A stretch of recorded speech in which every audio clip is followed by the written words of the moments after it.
তোমাকে বিয়ে করতে চাই এরকম একটা মুভি বের হবে জি।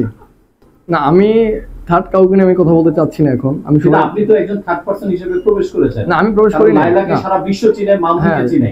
আপনি সেখানে এসেছেন, আপনি ভিউ নেওয়ার জন্য এসেছেন, ভাইরাল হওয়ার জন্য এসেছেন। আমি একজন হিরো, আমি যদি পারফেক্ট ভালো নায়িকা পাই। ছবির নাম কি হিরো?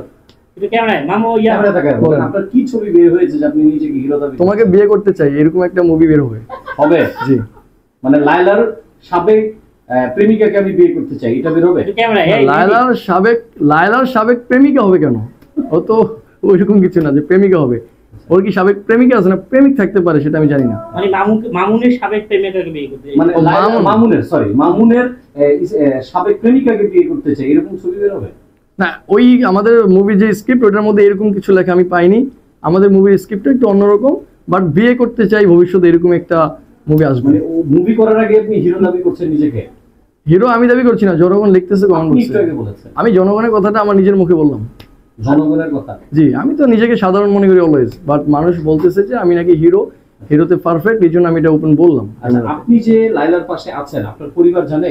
একটা সময় যেমন মামুনের মা বলেছিল আমার অজান্তে ওরা সম্পর্ক করে ফেলেছে, আপনার পরিবার কি সাই দিয়েছে যে লাইলার পাশে সবসময় থাকো, এই যে একটু রোমান্স করো, একটু এগুলো করো, এগুলো কন্টেন্ট করো, এগুলো কি জানে আপনার পরিবার?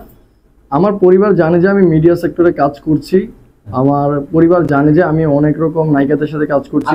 নায়িকা বলতে যারা আসলে মডেলিং করতেছে তাদের সাথে কাজ করছি। তো ওই দিক থেকে আমার পরিবার এগুলো কাজ হিসেবে নিচ্ছে। আমার পরিবার কারো পাশে থাকতে এখনো বলে নাই, আমার পরিবার এটাই বলছে যে বিয়ের পর বউয়ের পাশে থেকো। আচ্ছা আচ্ছা, সুন্দর। আচ্ছা লাইলা, দর্শকদের উদ্দেশ্যে কি বলতে চান? আপনাকে নিয়ে অনেক ধরনের কথা হয়, বাজে কথা। আবার একটি ছেলেকে আপনি পাশে জায়গা দিলেন, তাকে নিয়ে দর্শক কিভাবে দেখবে?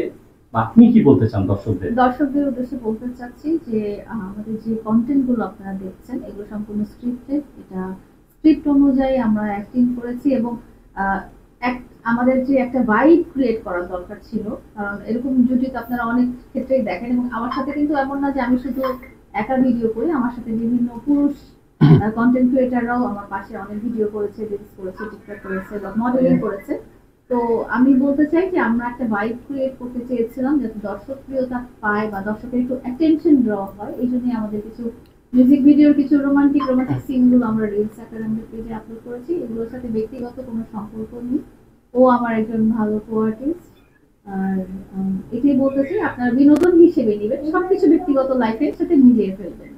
আচ্ছা, আমরা দেখছি উত্তরা দিয়াবাড়িতে হিরোর সাথে যে রোমান্টিক দৃশ্য ভিডিও পিক মামুনের সাথেও দেখিনি এরকম। জি, কারণ ওর সাথে তো আমি আসলে কমার্শিয়াল কোনো কাজ করিনি। কি কাজ করেছেন? ওর সাথে তো আমার ব্যক্তিগত সম্পর্ক ছিল। ভিডিও কিন্তু আমরা একটা মিউজিক ভিডিও দেখেছিলাম।